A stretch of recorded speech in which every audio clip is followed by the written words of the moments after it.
At ang Diskaya couple din po ang kontraktor ng mga Marcos, lalo na ni Sandro Marcos sa kanyang mga flood control projects na ang nakita pa lamang initially 1.7 billion pesos. Wash out na walok sa ilog sa Ilocos Norte, walang pinuntahan, wala pang isang taon, wala na. Pero ang sinasabi ni Governor Chavit Singson, ang kontratang nakuha ng mga Diskaya sa Ilocos Norte umaabot sa 31 billion pesos. Yan ho ang pag-uusapan natin ngayon mga reaction update PH. Dito kasi nagkakabulgaran na nga sa mga flood control ghost projects. Lagi ho nilang pinupuna ang past administration. Sino po ba yung past administration?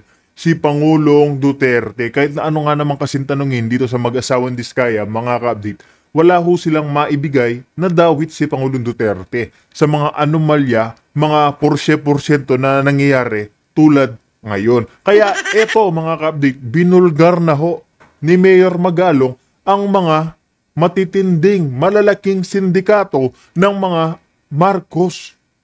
Yan po yung pinaka nakakakilabot. Narinig naman po natin dito kay Ka Eric na sa Ilocos diyan sa nasasakupan ngayon ni Sandro Marcos, meron ho siyang bilyong ghost project. Diba? Tapos ano pong ginagawa nila? Isinisisi ho nila sa mga ibang tao. Yan po yung nangyayari. Diba? Lahat ho ng katiwalian, lahat ho ng kagunggungan nila, ipipilit nila, ilalayo nila sa mga pangalan nila. Nagmamalinis po ang pamilyang Marcos. Yan po yung katotohanan dyan. Kaya na kahit anong pilit nilang gawin yan, mga ka-update, lalabas at lalabas ho ang katotohanan. Lalabas at lalabas ho ang katotohanan, madadawit at madadawit ang pangalan ng mga hinayupak na yan. Kaya itong si Congress Mel, mga ka-update, saludo tayo dyan. Diba? Siya ho yung namuno dyan. Binanatan niya nga ito si Sandro Marcos eh. Isa pa yan sa mga kurako. Totoo naman ho yan. Ba't hindi nyo ho bisitahin yung Ilocos Norte?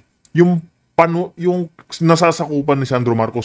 Kung ano nga ba talaga ang napatayo niyang maayos dyan. Ewan ko, maraming taong nananahimik dyan dahil siguro takot pa rin sa kapangyarihan ho nila. Pero hindi naman po natin pwedeng hayaan yung mga ganyan. Diba? Lilitaw at lilitaw po yung katotohanan. May mga taong magsasalita pa rin. May mga taong magsasalita pa rin kahit na ganyan ang nangyari. Diba? Pero hindi po matatapos. Hanggat sila yung nakaluklok, makakagawa pa rin yan ng mga kalukuhan, ng mga pandrambong, ng mga magpagnanakawan ho nila. Kaya may mga kakaunti na lang ho tayong mga nanunungkulan katulad nila Mayor Magalong. Marami naman po dyan sila Congress Miao, sila Kong Dante Marcoleta. May mga tao pa rin po talagang galit na galit sa korupsyon. May mga tao pa rin po talagang pupok sa inyong mga tiwali na yan. Diba? Kahit na ano pong gawin ng mga Marcos na yan, hindi na ho yan makakaluklok sa 2028. Mananalangin na ho yan mga yan na mapatalsik nila si BP Sara para wala ho silang kalaban. Kasi oras na makaluklok na si BP Sara, mga kabdita, lilinisin niya ho isa-isa yung mga hinayupak na yan. Diretsahan lang ho tayo. Hindi po papabayaan ni BP Sarang may nakaluklok na kurap. Hindi niya ho papabayaan yan. Di ba hinamon niya nga si Boying Rimula na, sige, pakilaman mo yung salin ko, lahat ng ari-arian ko, sabi ni BP Sara, pakilaman mo, buksan mo. Handa ho si BP Sarang magpa-imbestiga.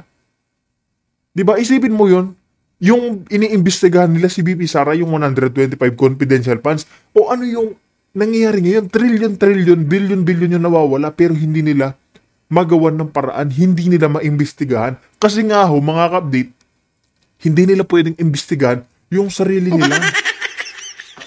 Tulad na lang ng pagtanggal nila kay Senator Marcoleta bilang chair.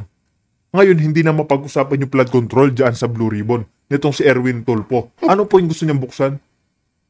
Farm to market roads. Iniiba na ho nila, nilalayo na nila. Kasi yung mga hinayupak na yan, napangalanan na ho yan eh. Di ba napangalanan ho kasi yung mga yan. Yan po yung sakit ng loob nila. Kaya mga update, rekta na ho tayo kung saan pupukusain, kakalkalin ho natin itong mga anomalya ng mga Marcoses. Hi, magandang araw, magandang hapon, magandang gabi, magandang umaga sa ang mang panig ng mundo, sa ang mang bahagi ng Pilipinas Nawa po ay nasa mabuting kalagayan po kayo. Mga suki na tagapakinig, tagapagsubaybay at tagapagsuporta ng ating Ka Eric Celis YouTube channel. Kasama niyo na po si Ka Eric ngayon sa ating video talakayan, sa ating video analysis. Sa ating episode na ito, pag-uusapan po natin itong inilantad kamakailan lamang ni Baguio City Mayor Magalong, na hindi lamang si Saldico ang bumubuo ng sindikato sa pangungulimbat at pandurukot at mga pagmaniobra sa kabanang bayan sa pamamagitan ng parang mafia at criminal syndicate operations sa budget process. Ayun, pinangalanan po ni Mayor Magalong na dapat ito din ay ipatawag ng ICI at gawan din po ng hakbang ni Marcos Jr. kung totoo na hindi nila ito kasabwat. So mga alipuris ito ni Martin Romualdez ang pinangalanan ni Mayor Benji Magalong, no, sa kanyang parang isang podcast interview. Una sa listahan doon si Senior Deputy Speaker Dong Gonzales, no. Isa din po itong kontraktor bago maging kongresista at halos buong pamilya nito hindi lamang nabubuhay sa politika kundi sa pangontrata rin mula sa kaban ng gobyerno. So there are reports na mga 4 to 5 billion pesos pala ang mga flood control projects in the last 2 budget cycles na ipinatupad ni Dong Gonzales diyan sa area ng Pampanga. At ang report ay lahat ng mga style nila pareho kay Saldico. Mataas na po yung 40% ang reality ng project. Ibig sabihin 70% dinambong, pinartida, kinatay. Mantakin po ninyo yan mga kababayan. So si Senior Deputy Speaker Dong Gonzales na ito, I think hindi na siya tumakbo, anak niya niyang tumakbo at congressman ngayon, taga Pampanga po ito, no? At itinuturo sa revelations ni Mayor Magalong na isa ito sa mga pasimuno ng katayan kung paano nila kinakatay ang budget, no? At ang seste, ang pinaka-author at orchestrator si Martin Romualdez. Maliban kay Dong Gonzales, pinangalanan din po ni Mayor Magalong itong si JJ Suarez, no? Numero 1 din ito. Suki din ito ng ombudsman, ano? Mga lubak-lubak ang kalsada nito sa Quezon Province, no? May mga ospital na hindi matapos-tapos, billions of pesos din po ang itinuturo nito sa kanya na mga anomalya. At suki ito ng ombudsman sa mga kaso. So dalawa na, no? Si David JJ Suarez, mga tirador ni Romualdez at ni Marcos para wasakin ang pagkatao at ang integridad ng mga Duterte. Mga asong ulol ang tawag ni Governor Chavit Singson sa ganitong uri ng mga alipuris na mga politiko. So si Suarez, si Dong Gonzales, lumalabas din po ang pangalan nito ni Garjola. Si Garjola po ay kontraktor ito na naging kongresista kapareho din kay Dong Gonzales. At si Garjola, itinuturo ito na nagmamay-ari ng isang mansyon. Iyon pa lang po ang nadiskubre sa California, no? Mababa na naman ang value ng mansyon niya. Umaabot lang naman ng 590 million pesos. Mahigit kalahating bilyon. At ginamit pa ng kulukoy na ito na si Garjola ang pangalan ng mga construction workers, no? Party list ito, CWS. Party list, no? Ng mga construction worker daw. Kulukoy. Ginamit mo pa ang pangalan ng mga construction workers. So kasama ito sa mga gang of mataderos, tagapagkatay ng budget, no? At tagapagsindikato sa budget, no? Gonzales, si Dong Gonzales, JJ Suarez, si Garjola. Pinangalanan din po itong isang nagngangalang Stella Kimbot ng Marikina. At ito po ay sangkot din sa cover-up ng mga budget insertions at mga pinalusot nila Romualdez at Saldico. At ang binabanggit ni Mayor Magalong dapat maimbestigahan din. So maliban kay Stella Kimbot, binanggit din po ang pangalan nito ni Jojo Ang, kilala ko ito, no? Pamilya ito ng mga kontraktor, no? At ang pamilya nito ay itinuturo na sa loob ng halos 3 taon hindi pa natatapos ang controversial na flyover sa Iloilo City. No, paborito ito na kontraktor ng mga politiko sa Iloilo. At alam niyo na kung sino mga politiko sa Iloilo. So itong si Jojo Ang, party list din ito ng Uswag Wasaag Ilonggo. Uswag Wasaag Ilonggo, ha?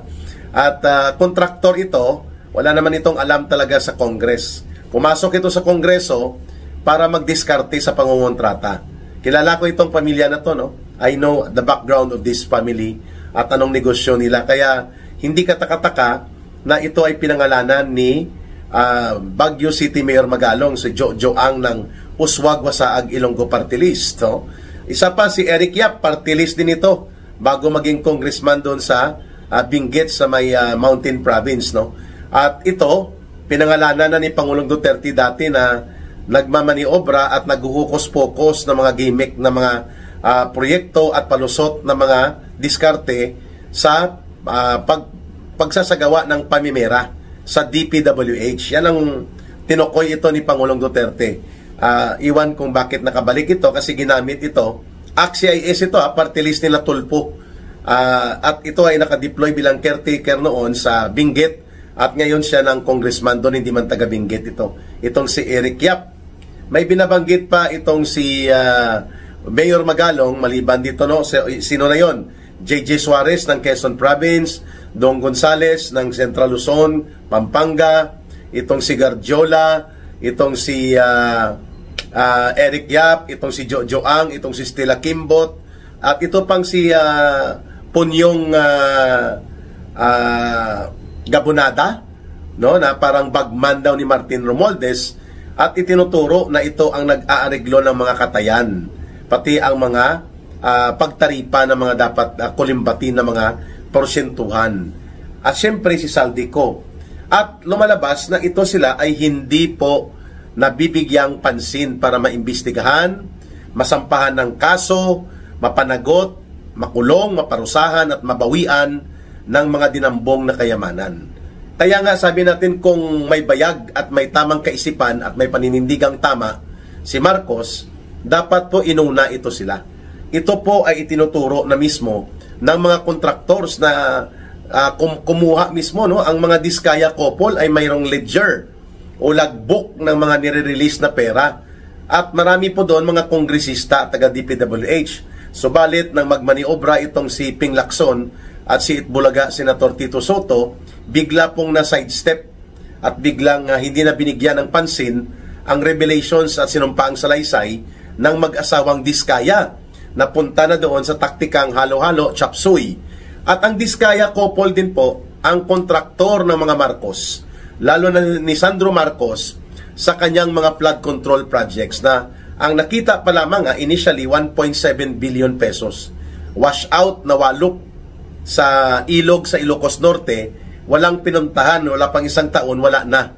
Pero ang sinasabi ni Governor Chavit Singson, ang kontratang nakuha ng mga Diskaya sa Ilocos Norte umaabot sa 31 billion pesos. At ano po ang SOP dyan? Sila mismo ang nagbanggit nito. Sabi ng mga Diskaya, under kay Marcos na administrasyon, ang SOP ay minimum of 25% to 30%. So ibigay natin ang 25%. 25% of 31 billion is mga 7.5 billion pesos. Ano po ang sagot dito ni Marcos Jr.? Ano ang pagpapaliwanag dito ni Sandro Marcos? Bakit bilyon-bilyon ang mga kontratang napunta sa isang kontratista lang na pinangalanan pa? Nadulas siguro at nabigla si Marcos na pangalanan niya itong mga Diskaya couple na ito. So, ito po ay pagpapakita na talagang hindi nakakalkal ang lawak at lalim nitong sindikato na ito sapagkat hindi nga ginagalaw itong Ilocos Norte at hindi rin po ginagalaw itong involvement ni Sandro Marcos. Nakapokus na lamang ngayon kay Saldico, and then ang kay Martin Romualdez sinihilot nila as if wala siyang alam kundi mga congressman lang at sila Saldico ang nakakaalam nito. Kaya binabanggit din ni Mayor Magalong na malamang mas gusto ni Marcos at Romualdez na tumakas at hindi na bumalik sa Pilipinas itong si Saldico. Pero sapagkat alam nila na marami po ang ibubulgar at ibubunyag ni Saldico na talagang ikababagsak ng gobyerno ni Marcos at Romualdez sakaling tumuga at ikanta ito ni Saldico.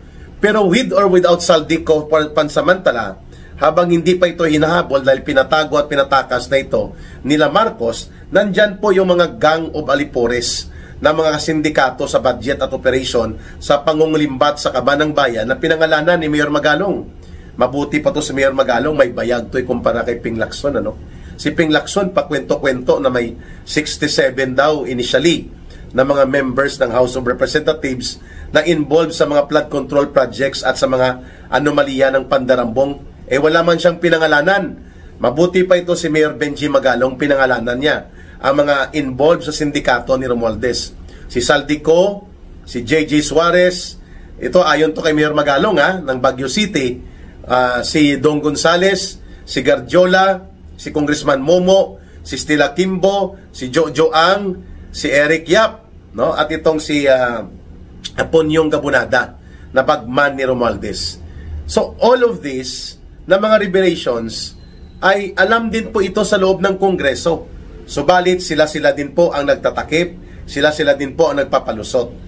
Kaya nga dapat i-abolish na yung Congress na yan At dapat pumunta na tayo sa parlamento. At wala na itong mga kurakot at magnanakaw na mga politiko, dapat ikulong ang mga ito, bawian ng kayamanan. Ngayon nga, hindi mabawi ni Marcos ang 4.7 billion na mga worth. 4.7 billion pesos na worth ng mga eroplano, helicopter na alam natin, hindi yan ibinunga ng hard work ni Saldico. Ibinunga yan ng kanilang hard corruption, hard plunder sa kaban ng bayan. So hindi nga masequester, hindi nga makapile ng kaso. Dapat unahin na po ito sila. At tama ang binabanggit ni Mayor Magalong, ipatawag ito sila. O bakit may mga kontrata at may mga proyekto na ghost itinuturo sa inyo? Lumalabas pati pala sa tinatawag na farm to pocket roads. Wala namang kalsada, pero may budget, kaya tinatawag na farm to pocket roads imbis na farm to market road. Involved sila Saldico. Mantakin mo, ang per kilometer price lang dapat sa kontrata ng DPWH 15 million per kilometer. Kay Saldico 300 million per kilometer. Ang nagsabi niyan si Senator Sherwin Gatchalian at naka-record po yan. Sindikato talaga. Mantakin mo ang farm to pocket road ni Saldico, kinuha niya sa DPWH na kontrata Ang kanilang ipinatupad na kontrata, ang standard na magandang kalsada na yan, for every 1 kilometer of road construction, the budget should only be 15 million pesos. Uulitin ko kay Saldico, 300 million pesos per kilometer. My goodness, makapagpatayo ka na niya ng tulay, makapagpatayo ka na niya ng building, no? Kalsada 1 kilometer. Kaya nga hindi katakataka na pinatakas nila Marcos at Romualdez si Saldico. Pero bakit hindi ginagalaw itong sila JJ Suarez? Sila Dong Gonzales, umuwi na yata, nandyan lang sa Pampanga. Itong si Garjola, itong si Congressman Momo, si Stella Kimbo, nandyan lang sa Marikina. At pati po itong bata-bata ni Romualdez na si Gabunada. And many more. Sila Jojo Ang, nandyan din. Pati po ito si Eric Yap. Bakit hindi sila pinapatawag? Bakit hindi sila ibinubulgar? At bakit hindi sila hinahabol ng Anti-Money Laundering Council? Bakit hindi sila pinaprioritize dito sa Senate Blue Ribbon Committee? Kasi magkakasabwat, magkakabarkada. Tandaan natin, galing din yan si Erwin Tulfo dyan sa Kongreso. At alam niya po ang mga diskarte na ito. At kung siya ngayon ang caretaker at in charge sa Senate Blue Ribbon Committee, what would you expect from Erwin Tulfo? Si Boy Bendalo, si Lobender. Walang alam ito sa batas at walang alam sa patas na pag-imbestiga. Totoo naman po yan mga kabit, na wala naman pong alam sa batas yang si Tulfo. Ano po ba yung ginagawa nila? Ini-intimidate lang ho nila yung mga tao sa boses nila. Sisigaw-sigaw ho sila para magmukha ho silang tama. Pero ang katotohanan, tama po ba yun? Isipin mo tama ba sabihin niyang you have to bend the law? Mas mataas ang taong bayan sa batas. Tama po ba yun mga ka-update? Wala na hong mas tataas pa sa batas. Tandaan nyo po. Kahit po presidente mga ka-update, hindi ho mataas yan sa batas. No one is above the law. Yan po yung katotohanan. Dinadaan lang ho nila sa tapang nila. Pero yung totoo, wala ho sila. Wala ho sila sa tama. Yun po yung katotohanan dyan. Kaya tingnan nyo. Isipin mo si One Ball, gawin niyang chair. Kasi kautak na ho Utak sabaw. Yan po yung katotohanan dyan, ka-update. Wala na hong hihigit pa sa pag-iimbestiga ng isang Marcoleta. Isa pong magaling yan eh. Nag-aral ho ng law yan. Hindi naman basta-basta naging senador. Hindi katulad ng mga iba dyan, hindi na nga nag-aral ng law, nakapasa, naging senador pa. Kaya dapat mga kabdita, suggestion lang, bago ka tumakbo dyan sa gobyerno bilang kahit ano, kahit na mayor dapat meron kang pinag-aralan patungkol sa batas. Mga kay lawyer, ganyan, di ba? Mayor, congressman, yung mga matataas na posisyon. Hindi yung basta-basta ka na lang i-appoint. Mahirap po yun. Dapat may alam yung nanunungkulan. Hindi yung gusto mong maging, gusto mong kapangyarihan para lang lampasan mo yung mga kapwa Pilipino mo. Samantalang binabayaran ka lang naman ng mga tax ng tao. Di ba? At involved ito, ang Eric Yap na yan, barkada nila yan Yan ang party list nila dati sa ACT-CIS, naging party list representative nila po ito. Kaya, hindi po natin ito tatantanan. Mabuti po at nagsasalita at nagpapahayag si Mayor Magalong at kanyang ibinulgar itong mga sindikato na tuloy-tuloy po na nagsasagawa ng mga pagbubunyag ngayon si Mayor Magalong. Sana po, mga kababayan, ay wag po nating tantanan na ipanawagan ang pananagutang ito. Mantakin mo kay Saldico, ngayon ko lang nalaman, kung hindi ko pa nakita ang video interview kay Senador Sherwin Gatchalian. Sabi niya, the standard of road construction na magandang kalidad na for every kilometer is only 15 million for every 1 kilometer. Meaning 15,000 per meter. Kay Saldico, nako, 300 million per kilometer. Mantakin nyo yan, mga kababayan. That means, umaabot po ng 30 or 300,000 per meter. Kay Saldico, kaya umaabot ng 300 million per kilometer. Magkano ang overprice? Diyos mio, from 15 million to 300 million. At wala bang pwedeng sumita? Walang pwedeng maglatigo at magbaston kay Saldico sa kanyang pangungulimbat na ito? Wala. Kasi kasabwat yan si Romualdez. Tinolerate yan ni Marcos, pinakinabangan nila yan, at pati itong mga pinangalanan na ngayon ni Congressman o ni Mayor Benji Magalong. So, tama lang ang panawagan ng Iglesia ni Cristo na dapat ang investigasyon ng ICI o ng investigative body na binuo ni Marcos, kung totoo at tunay po sila na nais nilang ibulgar sa mamamayan ang lalim, lawak at kalubhaan nitong pandarambong ng kaban ng bayan at pagnanakaw at pangungurakot sa pundo ng mamamayan, the investigation should be transparent at dapat televised para makita ng taong bayan na talagang walang tinatago at walang sinasanto, walang sinisino. Subalit, hindi po pumayag itong mga members ng ICI na ito, patago-tago ang kanilang investigasyon. Magdududa ka tuloy. At tama lang ang timing ng panawagan ni Mayor Magalong. O bakit hindi pinapatawag? Bakit hindi pinapailalim sa masusing investigasyon si Stella Kimbo, si JJ Suarez, si Don Gonzales, si Gardiola, si Congressman Momo, itong si Gabunada, si Eric Yap, at itong si Jojo Ang. Nako! Jojo Ang. Hindi nila matapos-tapos ang problema dyan sa flyover na nagkakaroon po ng engineering design problem. 3 years na hindi pa nagagamit halos ng mga motorista. At nakakapagtaka bakit hindi po ito ipinapatawag na managot itong grupo nila Jojo Ang, sapagkat pamilya nila ang nangontrata dyan. At ano pa ang involvement ni Jojo Ang? Itinuro din po ito doon sa kay Leandro Liveste, na siya po ang pasimuno ng mga suhulan. According kay Congressman Leandro Liveste, lumabas ang pangalan ni Jojo Ang. Active pa po ito taga Iloilo ito. Hindi ko kababayan pag ganyan ang record niyan. Si Miriam Defensor, kababayan ko yun. Pati ang congresswoman ng Iloilo City, si Jamjam Barunda, pinapacheck na rin dapat daw. Kasi yun din ang problema. Mga hindi matapos-tapos na mga flood control projects at obviously overpriced according sa initial report ng ICI. Ayun. at sa grupo mismo nila Secretary Vince Dizon, at pinuntahan pa nga ito ni Bongbong Marcos Jr. So, ito ang dahilan kung bakit pinatago na si Saldico, at baka tumuga siya na hindi lang naman siya ang nakinabang. Mantakin mo, 300 million pesos per kilometer ang budget niya sa pangungontrata niya sa mga proyekto ng gobyerno. Yun ang kinukubra niya. Ang actual implementable budget is only 15 million per kilometer. Pwede na ang kalsada. Ang pinag-uusapan natin, farm to pocket road. At involve ang kapatid niya dito na si Christopher Ko sa pinangalanan sa mga resulta ng investigasyon.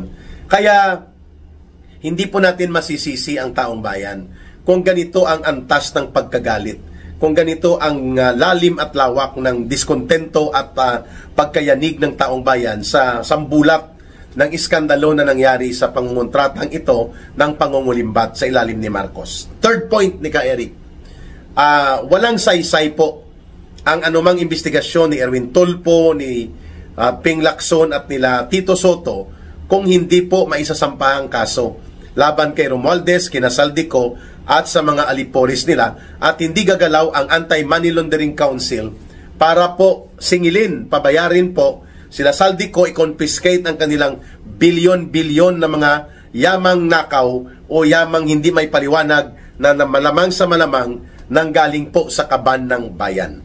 Yan po, kung hindi gagawin ni Marcos yan, lalo pang maggagalit ang taong bayan. At lalo pa po na babalikan nila ng mas malawak na protesta at pagkilos ang gobyernong ito ni Marcos. In fact, ang mga estudyante ngayon at iba't ibang mga universidad, mga teachers, mga guro, sumasama na. Every Friday po, nagkakaroon ng mga Black Friday protest and walkout in the different schools, colleges, and universities. At kaya nga, hindi po natin mapipigilan na manumbalik muli ang pagkagalit ng tao. Mantakin po ninyo, si Saldico nagliliwaliw parang turista. Hindi man lang pinakansila ni Marcos Jr. ang kanyang pasaporte. Kasi kung kansilado ang passport niya, automatic po palalayasin si Saldico sa lugar kung saan siya nananatili sapagkat magiging illegal alien po siya. Ayun! O bakit hindi ginagawa yan? Sapagkat ayaw gawin. And in fact, ang binabanggit nga ni Mayor Magalong, naniniwala siya na ang nagpatakas mismo kay Saldico, si Martin Romualdez. No, hindi lang po dinugtong ni Mayor Magalong. Hindi lang si Martin Romualdez, kundi pati si Bongbong Marcos Jr. Kasi baka ituga niya na magkano ang mga binigay na pondo kina Marcos, kay Sandro, sa tatay niya at sa nanay niya. Alam lahat yan ni Saldico. And even itong pagkakabulgar ngayon ng pagkakaroon nitong mga kontrata na 31 billion pesos na kontrata na napunta sa mga Diskaya couple na ito, at yan ay nandyan sa Ilocos Norte. At ito ay malamang sa malamang mga kontrata na nanggaling sa pondo na naka-allocate mula kay Sandro Marcos at sa kanila mismo. Sabi ni Governor Chavit Singson, kung pagbabatayan daw ang computation na 25% SOP kagad ang kinakaltas at i-cash advance mo yan ahead bilang kontratista ng mga magnanakaw na politiko, hindi bababa sa 7.5 billion pesos ang nakuha na SOP sa 31 billion pesos na kontratang napunta sa mag-asawang Diskaya. Kalunos-lunos talaga. Kawawang bayan. And yet, ito pa, hindi natin naririnig na pinasomon, pinatawag, o kaya nag-undergo ng process of Anti-Money Laundering Council cases to be filed against dito kina Dong Gonzales, kina Saldico, kasama sina JJ Suarez, Eric Yap, itong mga pinangalanan ni Mayor Magalong, like Jojo Ang, Stella Kimbo, si Garjola, at iba pa, no, sila Momo, at kung sino pang mga alipores na nasa inner circle ng mga sindikato sa budget na ginagamit ni Martin Romualdez aside from Saldico. Ayan. Sana po ay mapakinggan ng ICI na gawin nilang transparent. Lantad sa publiko, hayag sa mamamayan, at walang tinatago. itong kanilang investigasyon upang ma-restore at magkaroon ng antas ng pagtitiwala kahit papano ang mga mamamayan. Pero syempre, ang delikado dyan kapag pumasok na ang investigasyon sa Ilocos Norte. Siyak, aabutan si Marcos at ang kanyang anak ng investigasyon na paborito pala nilang kontraktor, ang mga diskaya na lumantad na at nagsabi nakalagbok, nakaledger ang mga milyon-milyon or hundreds of millions or billions na nagastos nila na nanggagaling sa pundo ng bayan, dumadaan sa mga kontraktor at mga DPWH para kulimbatin at nakawin ng mga buaya at buwetre na politiko. Ayan. Kaya tamang-tama po, mamayang gabi, pagbabalik ni Ka Eric, talakayin natin ito ng mas masinsinan, paano po nagaganap ang itong overall operations ng tentacles ng sindikato sa Kongreso na ang namumuno ay si Martin Romualdez, si Saldico at mga aliporis nila na ngayon ay pinangalanan na mismo ni Mayor Benji Magalong ng Baguio City. Ayun! So sa lahat ng gustong tumulong, sumuporta at sumama o magbigay ng sincere tulong para po sa ating Ka Eric Celis movement, yung Bangon Sambayanan movement ng taong bayan na nagbibigay tayo ng advocacy, forum at mga input at organizing, pwede po kayong magpadala ng suporta sa linya na 0916-308-7710. Ulitin po ni Ka Eric, 0916-308-7710. Yan na rin po ang ating GCash line. Under po yan kay Langging o kay Rohilda Celis. Maraming salamat sa inyong pagsubaybay, pagsuporta at pagtulong sa pag-promote ng mga videos natin, panunood nyo, at pati sa mga nagpapadala ng suporta para sa ating advocacy for Bangon Sambayanan People's Movement.